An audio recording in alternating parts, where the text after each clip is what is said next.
नाजरीन, आसमान पर काले बादल छाना शुरू हो चुके हैं और महकमा मौसमियात ने आज शाम और कल शाम के बीच कुछ एक इलाकों में गरज चमक के साथ बारिशें होने का इम्कान जाहिर किया है। महकमा मौसमियात का कहना है कि 26 और 27 के रोज़ जो है बारिशें होंगी और बारिशों के साथ कुछ एक इलाकों में ट्रैफिक की नकल हरकत जो है वो भी मुतासर हो सकती है। मैं आपको बताता चलूँ कि महकमा मौसमियात ने ये कहा है कि 26 और 27 के बीच कुछ एक बिखरे हुए मकामात पर बारिशें होने का इम्कान जाहिर किया गया है। मैं आपको ये भी बताऊं कि 28 अप्रैल को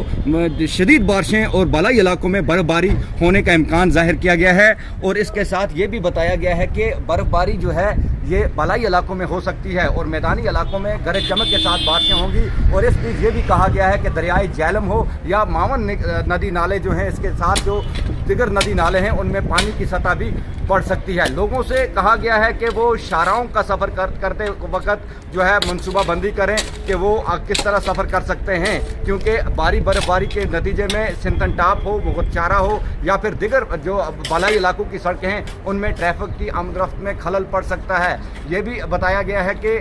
जो लोग हैं वो मनसूबा बंदी करें। इसके साथ ही किसानों से कहा गया है कि वो अपने खेतों की सिंचाई या फिर दवाई का छिड़काव जो है वो भी 25 तारीख से पहले करें, क्योंकि इससे बारिशें हो सकती हैं। कैमरामैन अमान फारूक के साथ श्रीनगर से इस रिपोर्ट के लिए मैं इशफाक सईद।